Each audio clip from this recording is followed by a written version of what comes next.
suliran. Ang suliran mo'y kabahin sa itong inadlang panginabuhian. Aba na doon ay suliran nga dili mo mapasan nga ikaw ra. Nagkinahanglan kag katabang aron sa pagsulbad ni ini. Nagkinahanglan kag kahayag na may mulamdag si mong unahuna. Ug tungod ni ini, natawag kini nga atong tulumanon nga nag-uluhan. Kini ang akong suliran. Kini ang akong suliran. Mga minugbong duwa nga matapos lang sa usag ka hugna. Mga kinutlo gikan sa mga suwat sa mga minahal namong tigpaminaw. Busa kung naduna kamoy suliran nga naggumon karon sa inyong galamhan. Suwata ka na og ipadalaning atong tulumanon. Kini ang akong suliran. Aron kabuhatan ka na og duwa sa kahanginan og pagatambagan sa mga bulawanang hunahuna. Kini ang akong suliran. Kini ang akong suliran. Sinumuati dari sa Tirol, Soria. Saksyon English ito das. Dating sa RN Drama. Recorded by X Thunder Gaming. Mayong adlaw kaninyong tanan nga nagpaminaw karon ning tulumanon kini ang akong suliran. Ilabi na kaninyo Dr. Rene Obra o Attorney Elaine Bathan. Ingon man sa mga artista nga maghatag og kinabuhi ning akong suwat suliran. Tawgalan ko sa pangan nga Blizel. Hingkod ang pangidaron, minyo og may usa ka anak. Itago na lang ang akong kumpletong address diri sa Pagadian City. Punto legal kining akong suliran. Kabahin kini sa binuhing kabaw sa among mga ginikanan ug sabay sa among mga ginikanan di nang amo ng usa ka igsuon ang mihawd. Ano ninyong hisabtan, ingon ini ang mga panghitabo.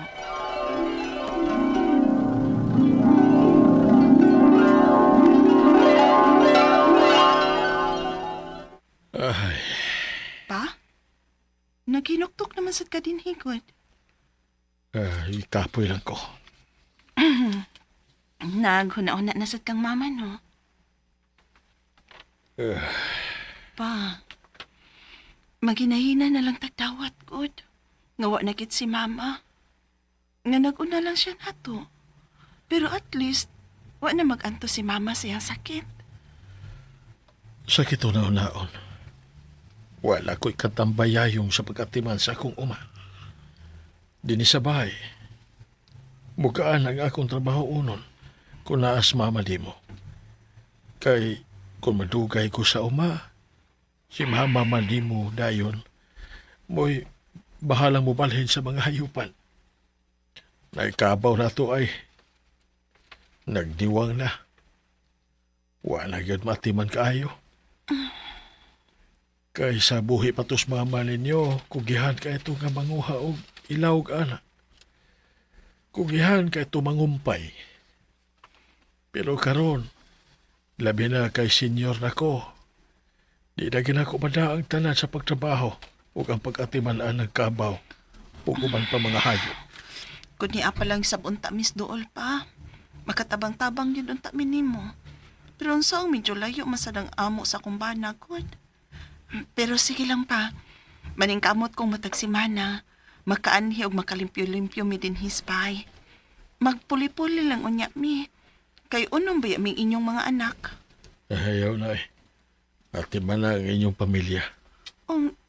Si Anton di ay pa, siya nalipati man na ng kapaw.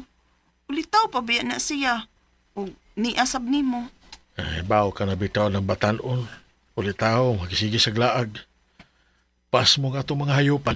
Ako'y magkiksulting Anton.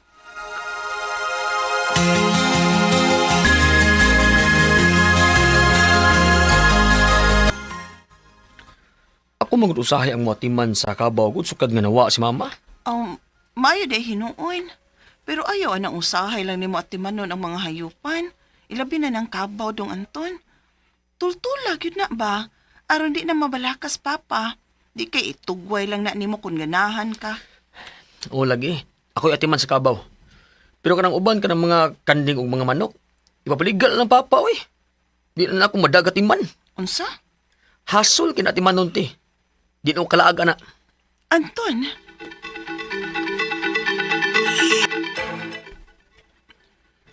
Mo saya kong plano nga ipamaligya na lang na. Mabibili lang ko para ikonsumo. Bisag usa ka himungaan lang. Aron kung ganahan taga mukha og manok, Bisaya, di na tamo palit. Gusto po'y pa. Maong ayan ang kabalaka na imong kabaw eh. Si Anton ay bahalang mo atiman sa imong kabaw.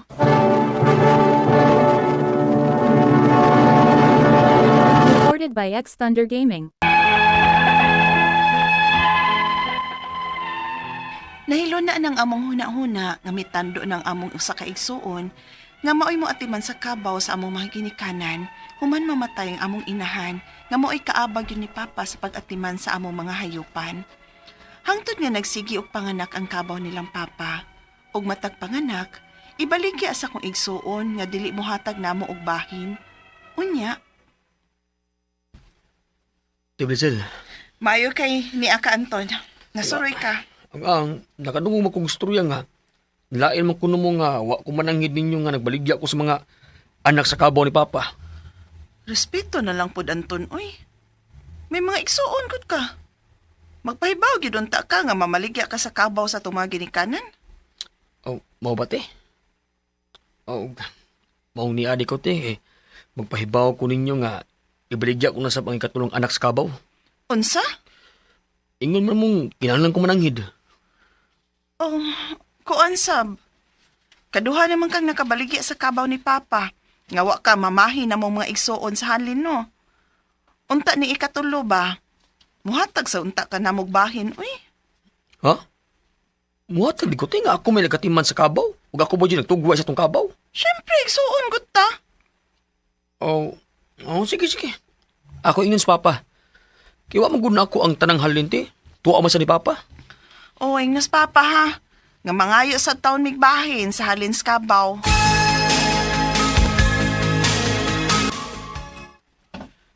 Gusto baya si Anton. Kanong mangayo man mo og bahin sa halin sa kabaw, Blisil. Nga wa man mo makaatiman sa kabaw. Tiya, Minyo naman mo. Wa na mo'y labot sa mga hayupan sa inyong amahan. O kana ganing bahay sa inyong mga ginikanan, kang Anton na. Kasi may wa pa maminyo. unsa?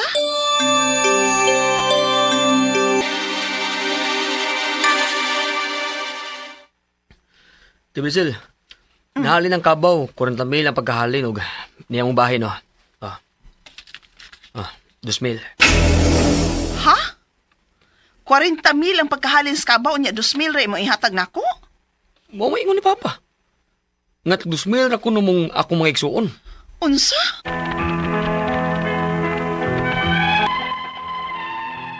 Murag dili man makatarungan nun, nga tag 2,000 raming ubang managsuon sa halin sa kabaw ni Papa. Kay 40,000 gud ang halin. Ang ako mga pangutana mao kining mosunod. Unang pangutana, pagkamatay sa among mama, ang ako nang manghod nga si Anton ang nagatiman sa kabaw sa among mga ginikanan. Gusto ba nga dili siya mamahin sa halin sa anak sa kabaw o dili gani magpahibaw nga nagbaligya siya og kabaw?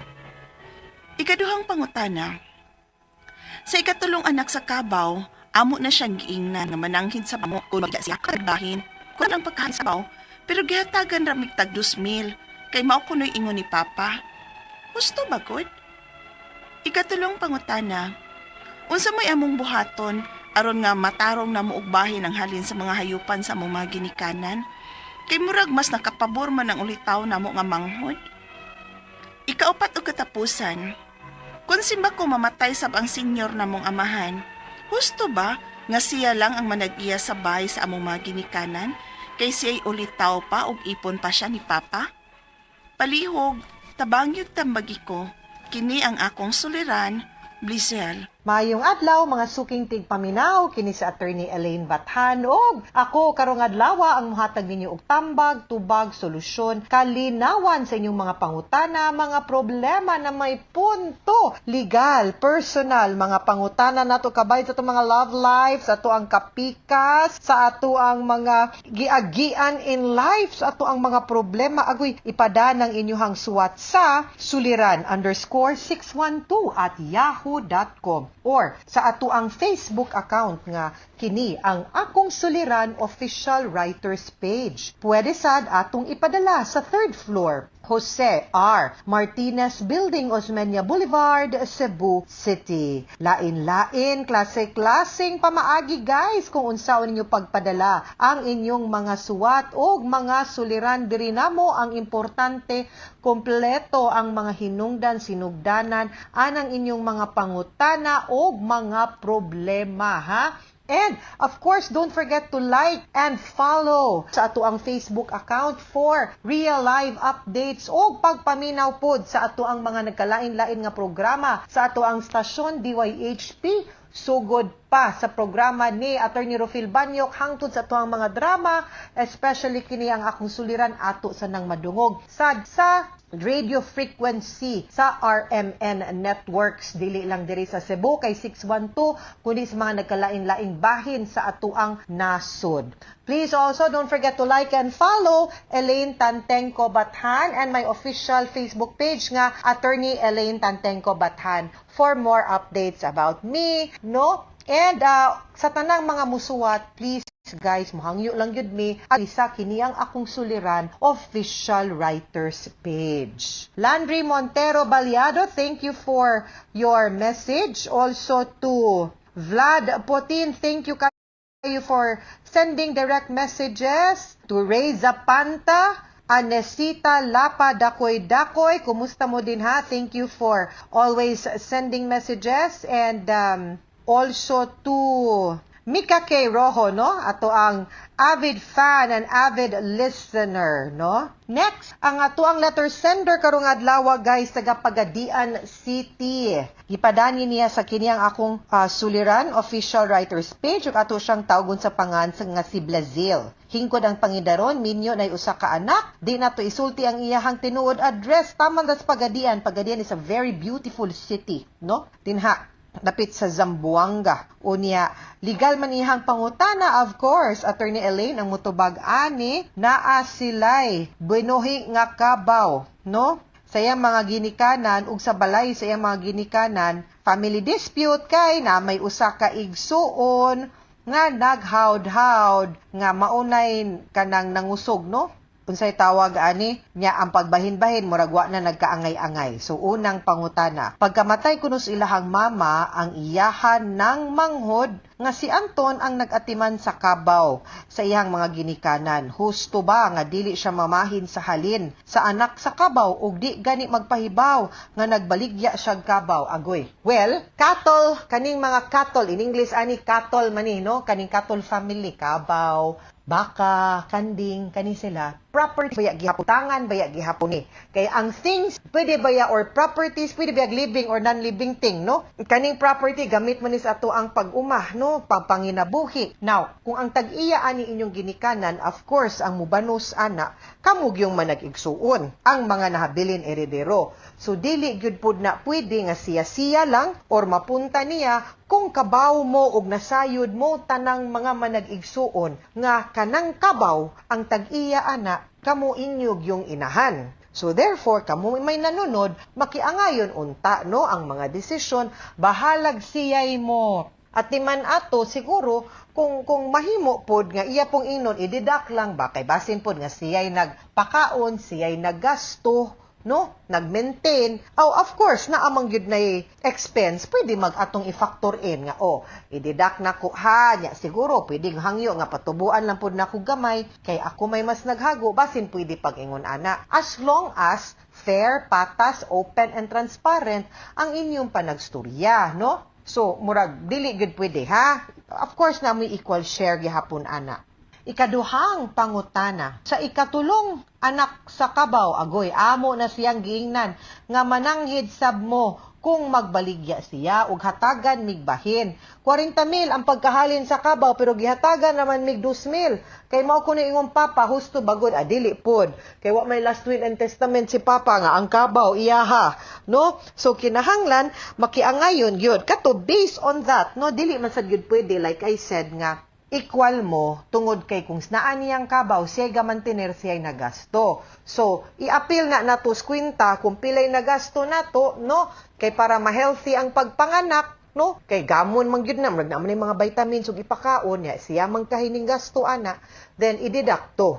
Unya, Ang halin, siguro na gamay pod kay agig pahalipay pasalamat sa iya ha, pero di pod ingon nga kung 40,000, 2,000 na lang pod ng inyo, dili pod siguro oy. Dako-dako pod siguro mo bahin ana. Ikatulong pangutana, unsa may among buhaton aron nga matarong namo og bahin ang halin sa mga hayupan sa among nakapabor man ang ulitaw namo nga manghod. Magstorya gyud mo, mag-meeting mo, magstorya mo, mag-discuss mo kung unsa gyud nga ipaistorya sa iyaha nga ang balaod maumani no equal man unta ta kasabot man mi nga kung ikay nagam na igastuhan pwede ra man ang i-deduct pero ayaw pug ingnon isulo lang pud nimo no kay kang mama man na sa ato man ng ginikanan tarungon lang natog bahin kana lang what is also fair to everyone. Ug di gyud madag surya aw mi pwede siguro kadto tangkap mangita ta or mangita maron tag tiyo-tiya nga pwedeng nga inyong girespeto nga maminaw mo nga pwedeng muhusay pod ninyo. Ikaupat ug katapusang pangutana kung simba ko mamatay sab ang senior namong amahan. Husto ba nga siya lang ang manag-iya sa balay sa among mga ginikanan?